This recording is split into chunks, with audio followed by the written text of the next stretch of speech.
Welcome everyone to our Visiting Artist Lecture Series here at Mount Allison University.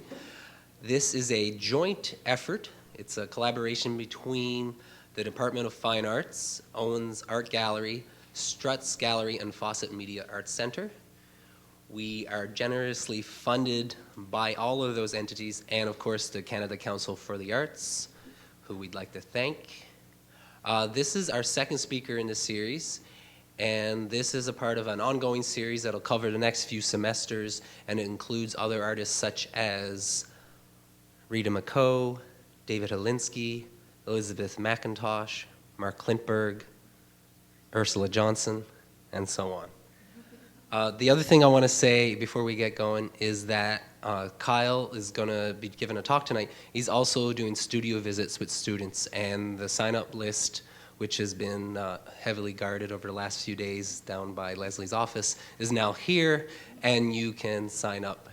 We reserve initial spots for community members and third and fourth year students, but now it's open to anyone, and you can sign up right now or directly after the talk.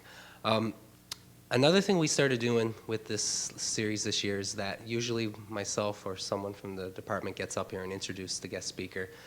But this year we've decided to invite fourth year students to do that job. And so please welcome Jean Fries.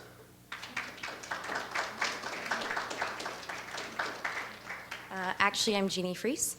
Hello, everyone, and welcome. It's my pleasure to be introducing Kyle Beal for tonight's installment of the Owens Visiting Artist Talks. Kyle Beal hails from Calgary, Alberta, where he received his diploma from Alberta College of Art and Design and Drawing, and later his MFA in Visual Art from the University of Victoria. Kyle has exhibited throughout Canada, most notably in the Glenbow Museum in Calgary, the Elora Centre for the Arts in Elora, Ontario, Art Space in Annapolis, Royal, not Royale, Nova Scotia, and his work can also be found in a number of private and corporate collections. Kyle uses a unique combination of drawing, installation, and more recently, the addition of interactive electronic objects to explore ideas relating to language, comedy, and space between authentic and effective behavior. Beal's work explores the authenticity of our behavior in the world, drawing on terms like acting innocent, crocodile tears, and false bluster that we all at times display. Kyle's work uses beautifully crafted objects or drawings in partnership with comedy. His work seems to use a simplicity of text and installation that at once disarms and engages the viewer. At least this is what was true for me when I got to see his work online. Please join me in giving a warm welcome to Kyle Beal.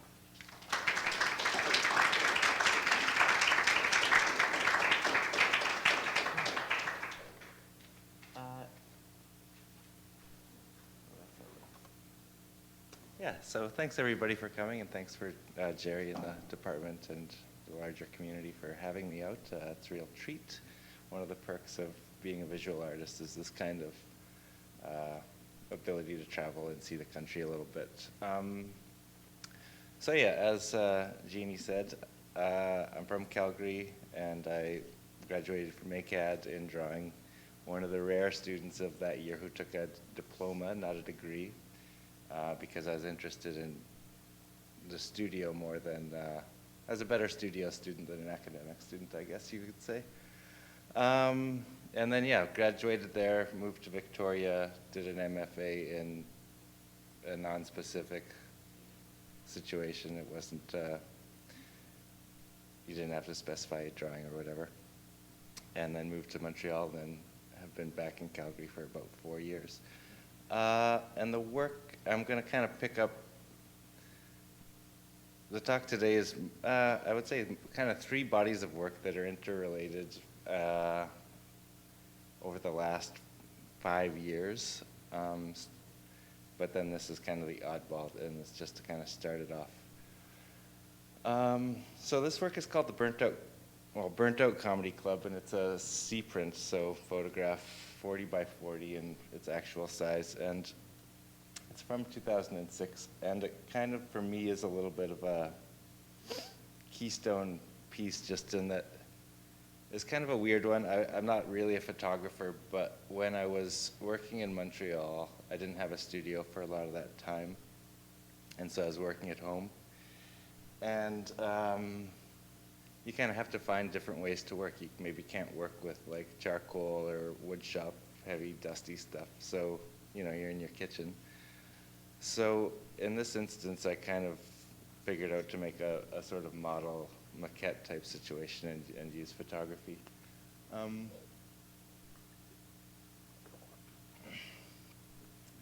But then kind of, I mean, just as, and I didn't, you know, I'm not a photographer, so you kind of have to learn that little aspect in model making. But also, mostly it kind of just was, I would say, a real successful piece for me when I was kind of still establishing a practice.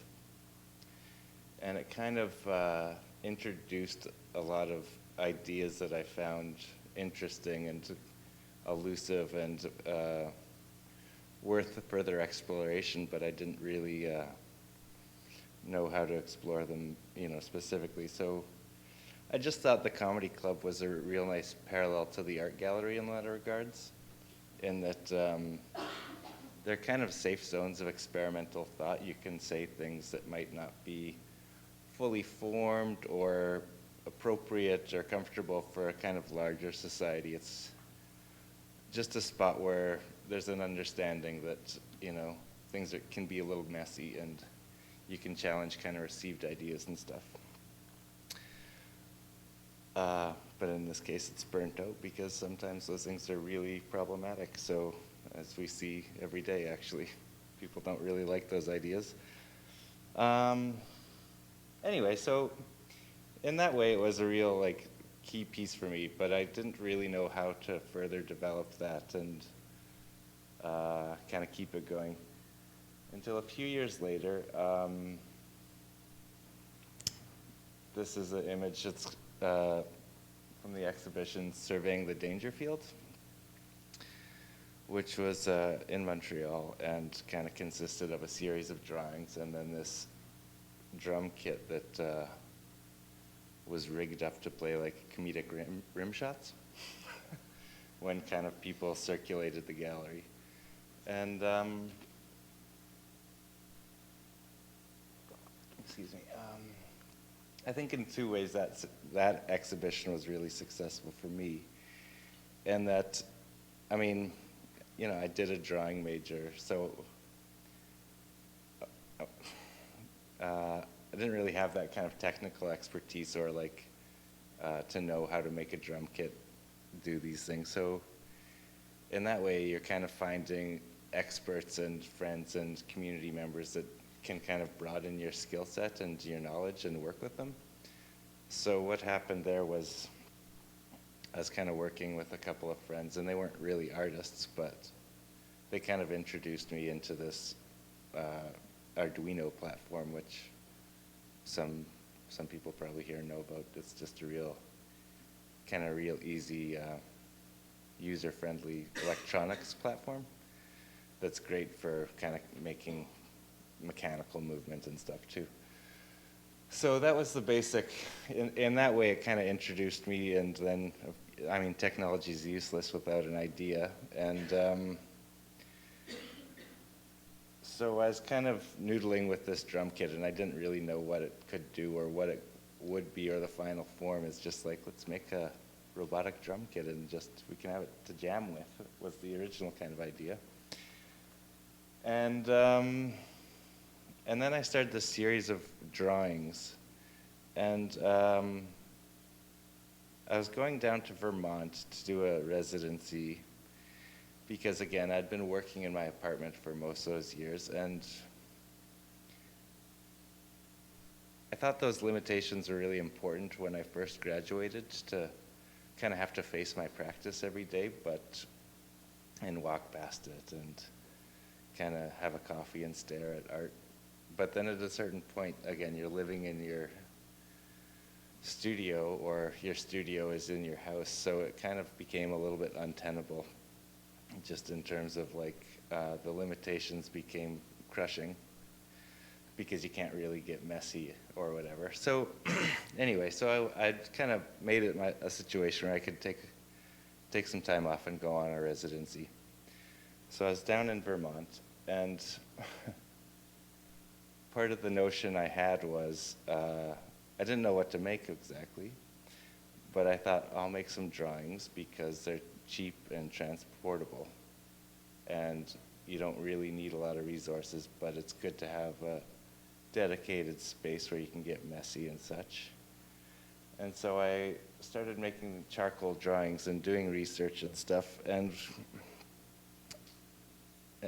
long story short, this series of drawings comes out of that, where I was kind of interested in this performance and backgrounds and stuff, and just looking online, and I finally distilled it to stills of Rodney Dangerfield performing stand-up, because he's kind of an everyman, gets no respect sort of thing.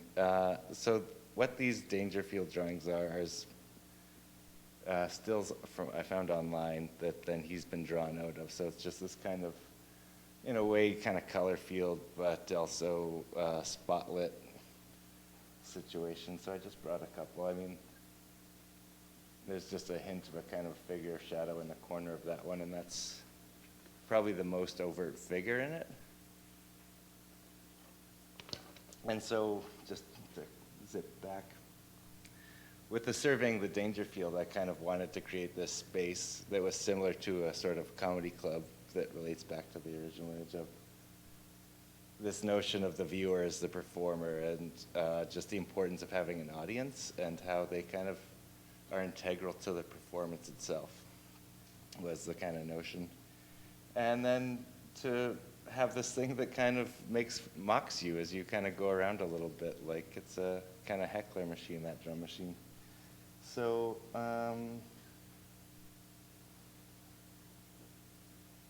yeah. And there were six of these drawings, and they're 32 by 40, I guess I should say. And it's a wash of watercolor and then a kind of just charcoal after that that's erased and highlighted and darkened and all that jazz. And then the final component of that show was this piece called The Act, which was just a really two-tone gray kind of thing, print, that kind of just kind of punctuated the notion of kind of subconscious performance, I suppose, that we all kind of do in our day-to-day just to put on different hats or whatever. So it kind of, that whole exhibition and kind of body of work extended that thought about the comedy club and the burnt out comedy club, and just a sort of idea of paralleling, I guess, like the art object and a joke as sort of equals and comparables. And I mean, because when you laugh, it's like a kind of aesthetic response in a way, and it's a recognition that is maybe a little more evident than like getting understanding in art, but it's similar. And I just like that they exist on a similar plane. So my work's not really funny, but it's kind of at various points about it being funny, I think. And some of it is funny, but like these ones. So I guess because it's a student heavy talk, I'll just say this too. Like, so as I was kind of going along, this is a series from they started in 2012. And by this point, I'd kind of got fed up with Montreal and moved back to Calgary for various reasons. And again, kind of, you're back at square one. Don't have a studio, your kind of financial situation somewhat tenuous. But I wanted to continue making work. It kind of feels like that's important. It's important to me to do it. And so I'm kind of back at the kitchen table. And I think part of when you kind of go along making art, sometimes the hard part is to figure out what to make. Because I don't really like repeating myself that much. I think within a broad practice. So anyway, so here I am back in Calgary and kind of getting into drawing and sitting at like literally the kitchen table trying to figure out what to draw. And this kind of series of work, which I just call post-it note drawings, kind of comes from that, where you're looking at the table and kind of just arranging that space and figuring out that there's little stories and like intimate moments and stuff and jokes, and we kind of live at the kitchen table. I think it's a real hub for most people's homes. And so there's kind of something interesting about it. So these drawings are all 9 by 12, sorry. And you know, again, a little watercolor wash to kind of replicate a post-it note, and then charcoal and pastel and such, which is, again, a little messy in your house. And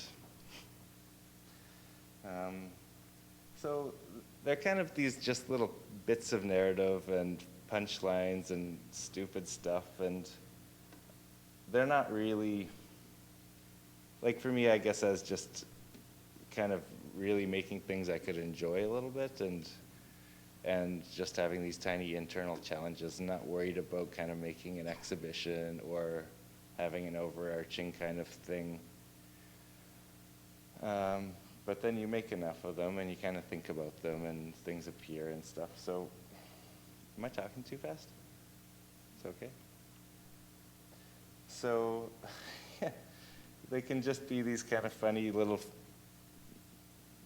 phrases, and this one says "race you to rock bottom," and it's not sideways. It's supposed to be like that. Kind of looks like Alberta, actually.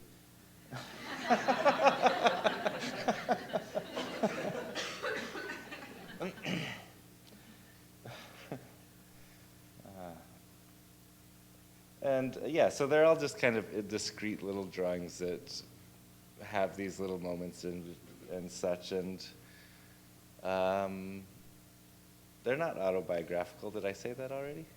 No, but they kind of feel like it. The idea was to have them kind of feel plausible in some way, that there'd be some sort of characters existing and kind of communicating within notes within these drawings, which is, I mean, even in it's a little anachronistic, because most people would just text in a lot of regards these days. So this one is a little kind of scale, and it says endearing and then pathetic.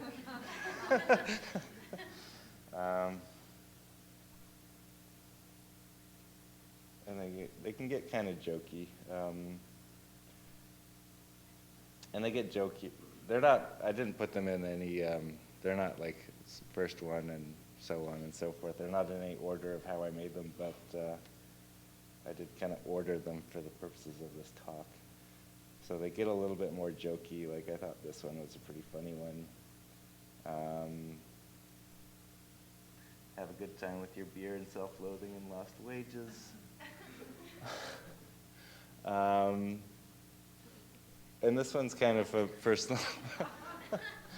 It's a favorite of mine, and it's kind of funny. Like, when I got into town today, I stopped in at Jerry's office, and he had a book of this guy, Basil Wolverton. And for me, I like that artist as well. I don't know if you're familiar with this guy. He's a comic book artist, really, from the 50s.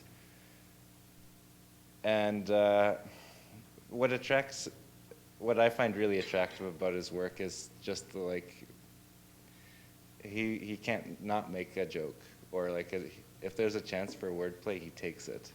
And so there's just all sorts of alliteration and rhyming and wordplay, and it's just so fun, and it's there's an intelligence there in that I mean, I think you know, using like all those puns and like rhymes and stuff kind of undercuts its own intelligence in a way, but it's fun to do, and my blank stare doesn't mean I don't care. So they kind of get jokey, and I did like the joke of them, and all good things must come to pass at the same time. You know, So I kind of did them for about 2 years, really, of these small drawings, and kind of even by the later half of that, I'd been back in a studio and getting some shows. And I think for me, part of working is, it is fun to make those little drawings, but you can't only make those little drawings. Sometimes you just have to kind of commit to a little bit more of an ambitious idea, even if it's a risk, or often they don't work out. But it's good to kind of flex your thoughts and I think push yourself beyond your kind of comfort zone, I think. At least I like to do it because I don't want it to become a chore. It's like when I go into the studio, it's play in a way. Thoughtful, but still you want to have a lot of pleasure out of it because there's no money.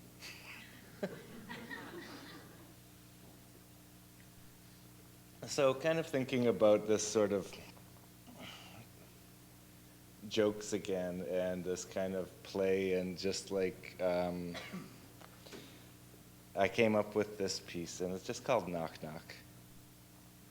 And I was kind of building it. So it's basically a door I built. It's kind of made to reference a sort of mid-century office door. It's got the gilded privacy glass lettering and all that jazz and period doorknob and all that good stuff. And you can't really see it from the photos, but the hinges are on the same side of the door as the handle.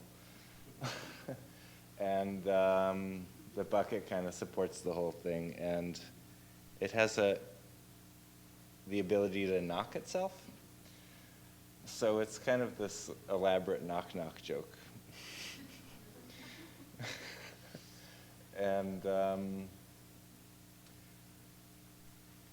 And so when I was doing I needed something to put on the glass because that's what they have. So I kind of came up with this character just for the purposes of this piece, Freddie Ferguson and his freelance funnies,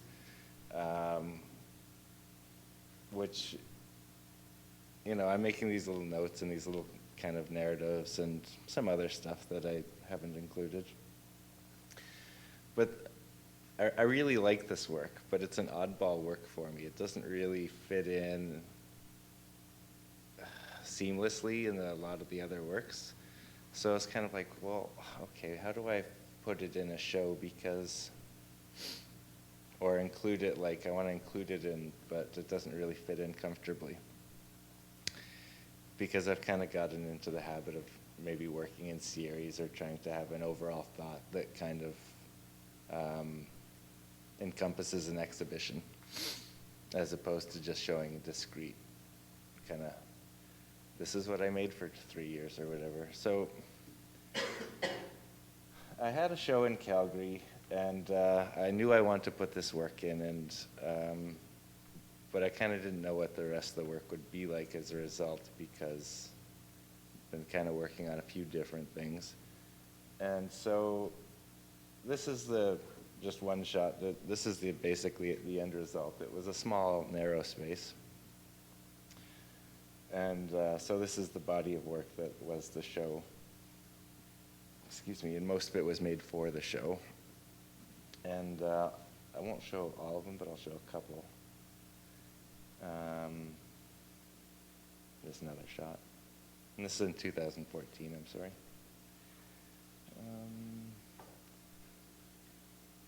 So what I kind of ended up doing with that one, because it was kind of like, well, what can I do? And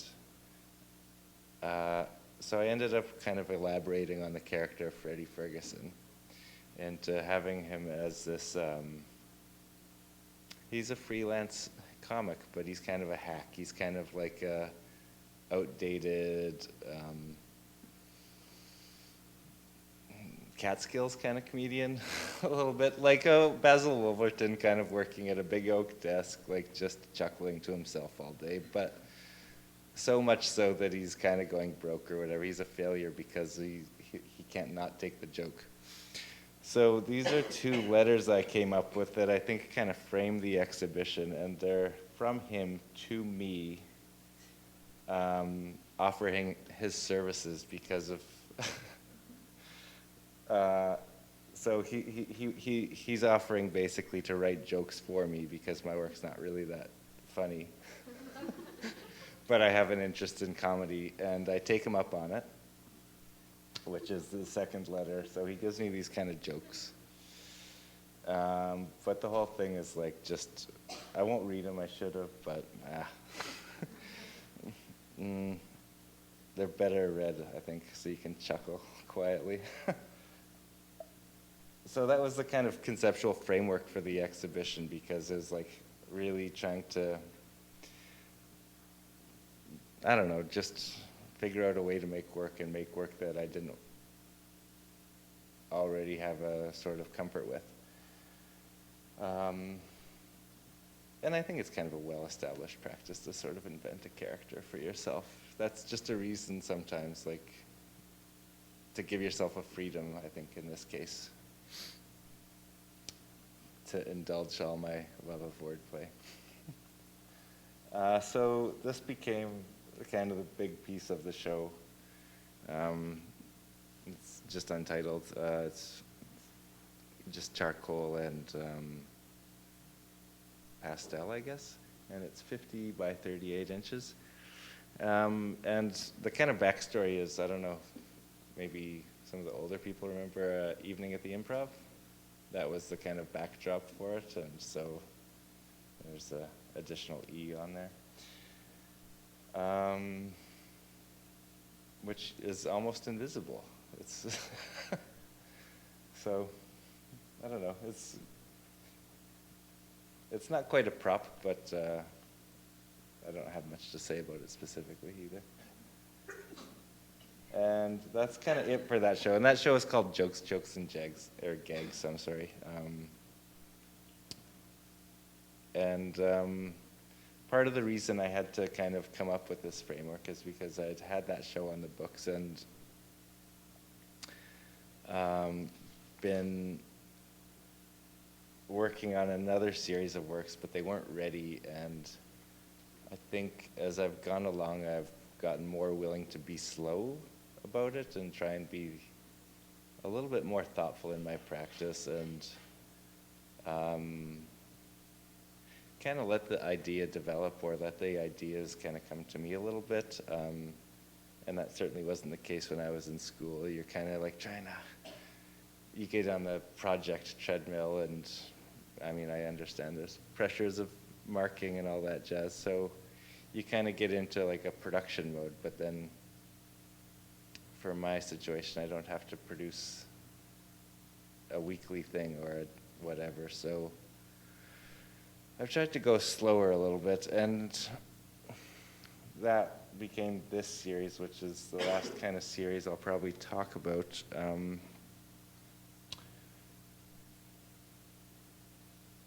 But it's it's another kind of left turn, I think, with some of the interests that I have are reoccurring, I think, but different. So this body of work was informed by just a small news story I saw about this place, Funtown Pier. And it was hit by Hurricane Sandy because it's located in New Jersey. And then I saw the story months later after it had been burned down by an electrical fire. And that kind of piqued my interest a little, because it's like this ironic double tragedy happening to Funtown, USA. And I thought, yeah, I'll make a drawing of that. That'll be like just a good something to make a drawing about. And so I did, and I liked it, and I was still kind of intrigued by this thing because, I mean, New Jersey electrical fire, you're thinking, yeah, it could be shady, it could be like a, insurance scam, or it just could be a lack of maintenance and like damage from the hurricane and stuff. And so it's kind of an unanswered question. They are rebuilding this place, but that's not really pertinent to the project. I just found the images really compelling, and so you're kind of researching, and I was just going on the internet and finding more of these stills and such, and they're not really edited. They're kind of edited briefly, but I haven't really manipulated them before I drew them. And I've never been to New Jersey. So it kind of became a way to kind of know this place a little bit, this series of drawings. And I'll just kind of flip through them a little bit and give some titles too. This one's called Funtown, Boardwalk Thrills Like No Other Park. This is Funtown Electric Park, Rubble and Rumble.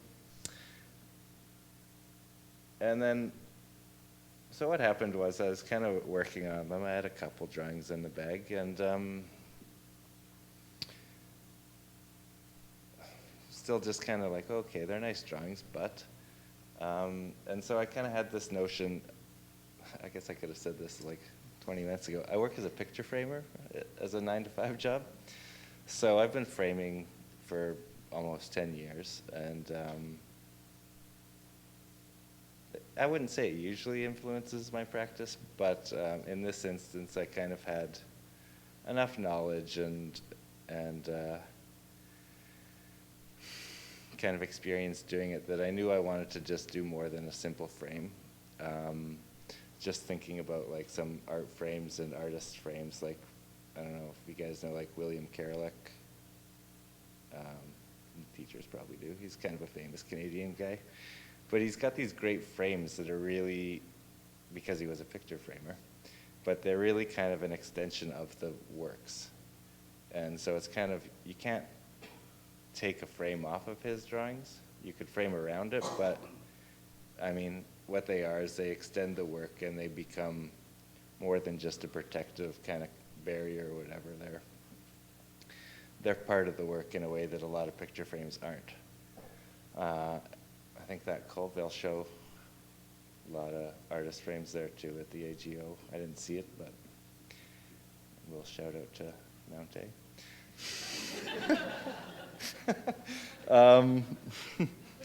Anyway, so there's a kind of good history. And then like recently I saw, I don't know if you guys know this guy out here.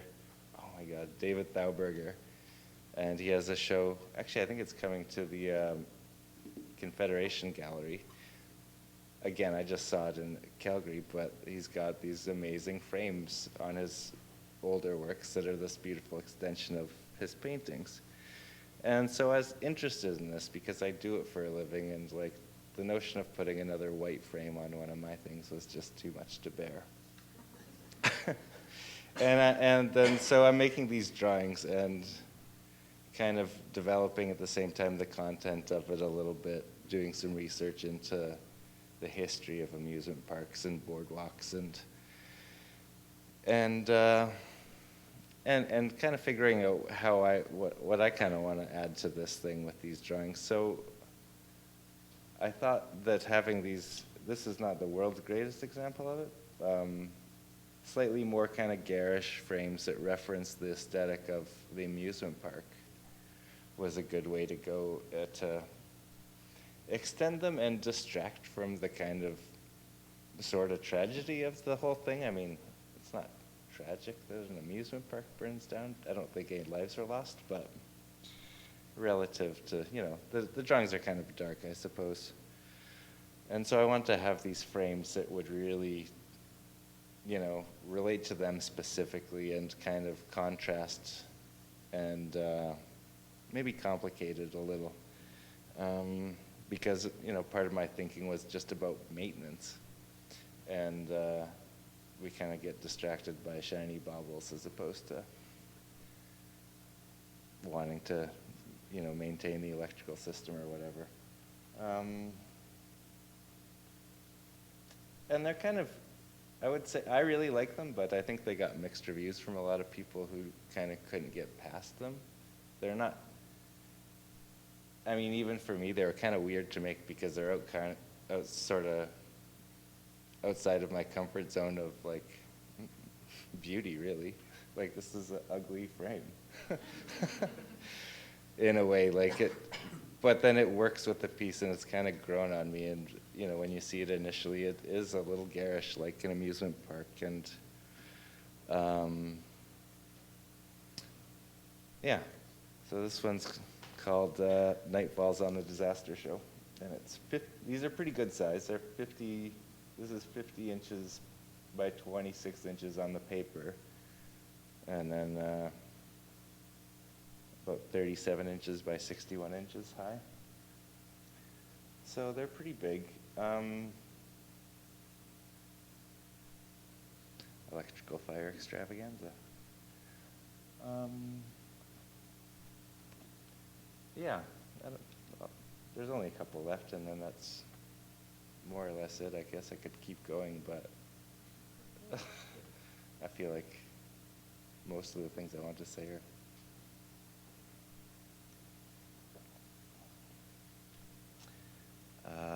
follow the Tower of Fear. Well, I guess what I could say too is, like, when you're making these, like, they're a lot of work in a way, and so, well, like all work is work. But you kind of have to find ways to keep interested in the series and the drawings, and so a lot of the images I chose had kind of particular little kind of technical and formal things to figure out and play with and challenge yourself by.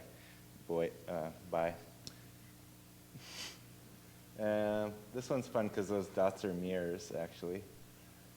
So like in this instance, and I don't think the photograph does this one great justice, but the smoke was kind of like the tricky part, and I kind of forgot, but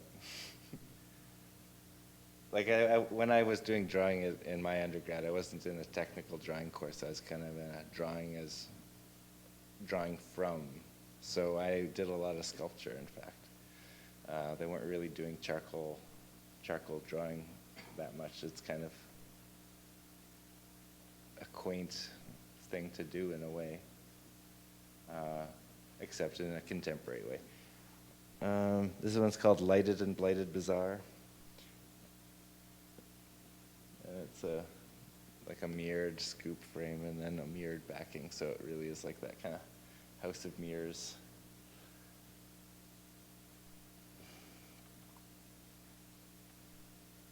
And Late Summer Haze.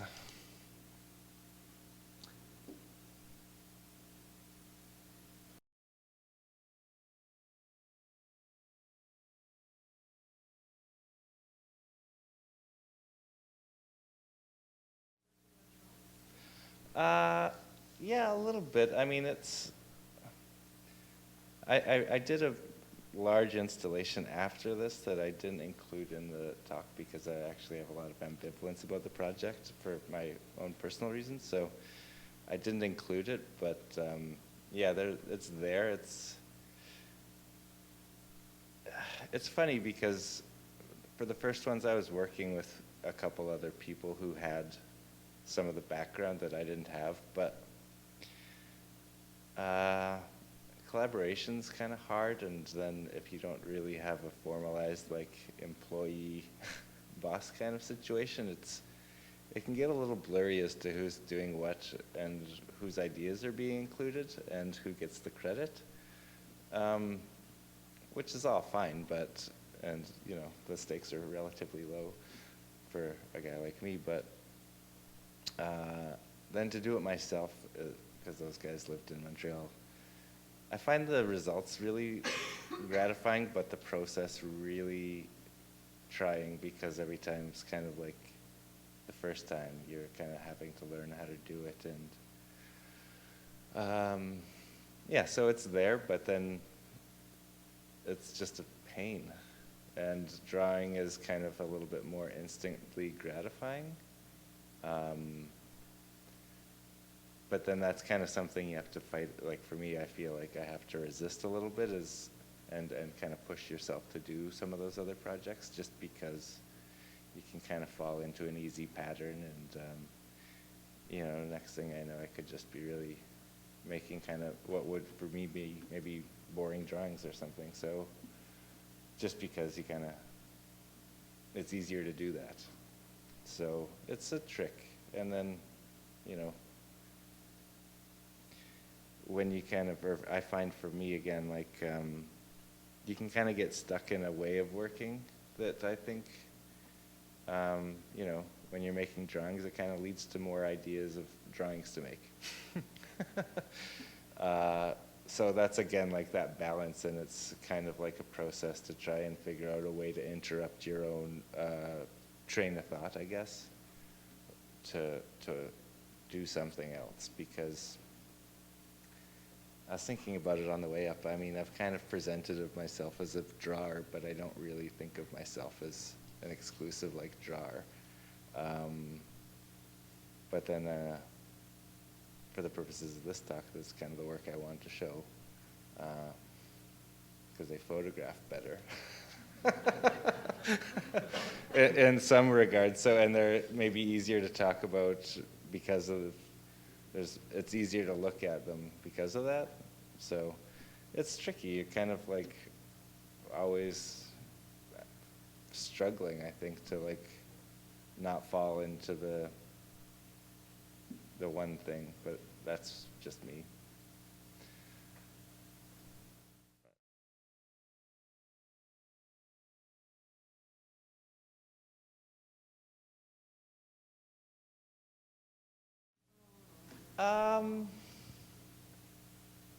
Yeah, I know John pretty well, and Chris well, less well, but still well.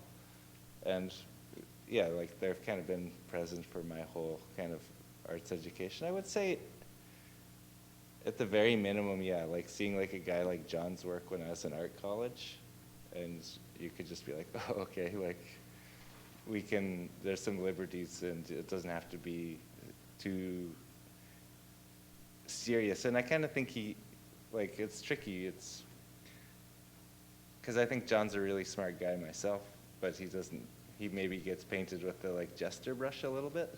So it's like kind of a risk there too that I don't know if I would say I'm conscious of, but you know, yeah. I don't know if that answers your question, but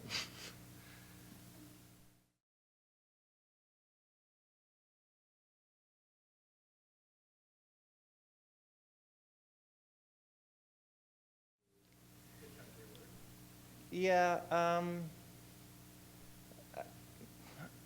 not so much. I feel like with that jokes, and gags, I kind of like covered it. I'd done a couple other shows that aren't really included, but with some similar bits of work and stuff. And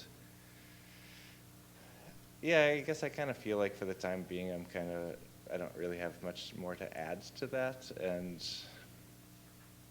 And then it's funny, like you see other people doing those kind of, you know, working in related ideas. And certainly I think comedy's been one of those ones where as I got interested, I certainly noticed more works and exhibitions related to that idea. And it's like, oh, okay, there's a lot of good ideas out there. It's like, so maybe I'll just move on because it's, you know, just, yeah, that's kind of how I feel about it. It's like, yeah, I'll just try and find something else that, you know, I've been working with it, you know, since 2007-ish. I'm good. And so if it comes back in it, like if you find you have another thought about it, for me, I would certainly be, yeah, but I'm not gonna keep pressing that button. I think like the Funtown thing for me was a nice kind of way to get a little bit about that or away from that. I mean, as a sort of thing, like with like people like John, Will, and stuff, and other like text-based artists, like I've always felt like I didn't want, you know, everybody like, oh, do you know Ed Ruscha? And like even John gets that in Calgary. It's like, yeah. And so you kind of have to find ways to look at those people and enjoy their work and like certainly work within a similar body of ideas as them. And I think kind of, you know, make it somehow authentic to you. And I think with those note drawings, that was kind of a little bit of a way for me to do that, hopefully. And then, move on a little bit. And the Fun Town, for me, I think part of the attraction, at least formally, was it had that bit of text in it that I could kind of anchor myself to without having to kind of think of these little punchlines and fragments and just text to make a drawing on. It had it embedded in the image. So for me, I could kind of get a little bit of freedom. And I mean, it's funny, right? Like, I don't know how you feel or any of the other artists working here, but like, it's constantly like a certain amount of insecurity or inferiority. And I kind of, you have your things, and I wanted to make some images because I wasn't really making those kind of what I thought was images. A lot of the works I was making kind of before that photograph at the start were more like straight text on paper kind of thing. So you're trying to push yourself whilst you're being true to yourself, I suppose. So that's how it kind of leads to some of these things, I think. So.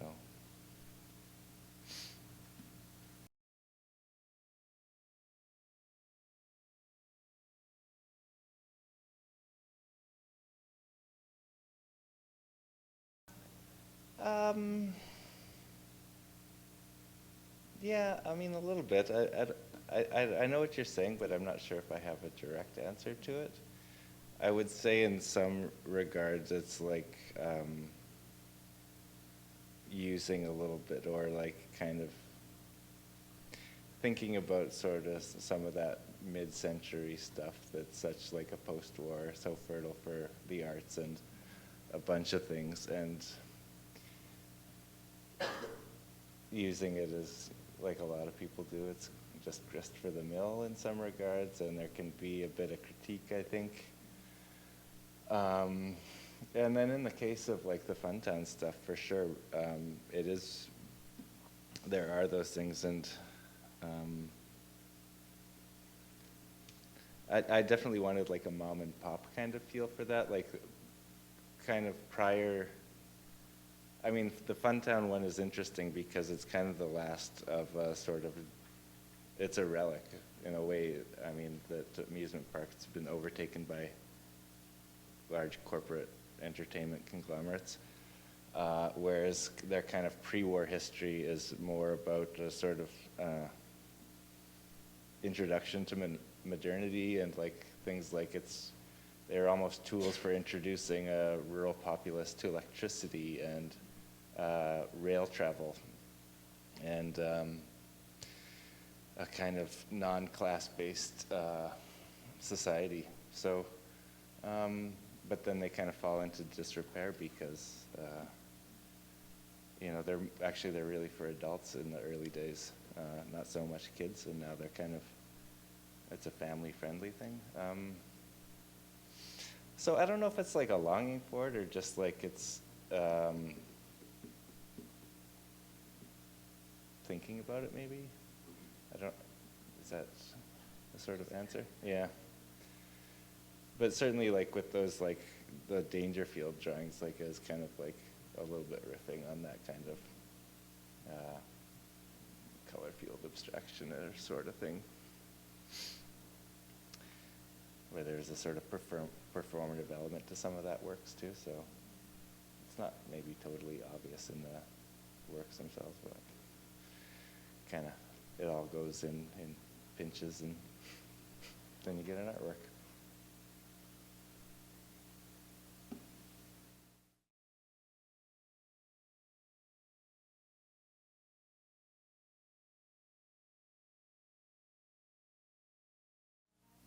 Well, I mean, even though I showed kind of a funnier set of works today, I don't think my work is generally that funny. And in a lot of cases, I think it's kind of, or especially in the earlier ones, kind of just using notions of maybe what could be funny or tropes of humor to sort of set up a framework for an experience in a gallery, like with that Surveying the Dangerfield. But it's not something I really worry about, and I certainly admire a lot of those more funny artists, because I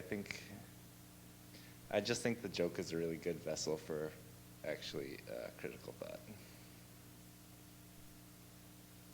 It's a great way to be critical, and you know, the person can still be laughing at it.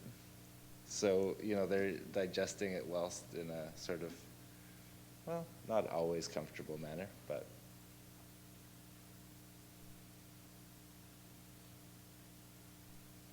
and in this day and age, like, I don't know, I feel like more and more that there's less like rules as to what you have to do. There's not really, like, I don't know, you can be the jester, but it's okay.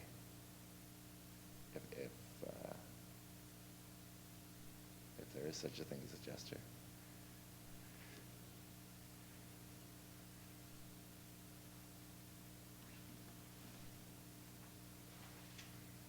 So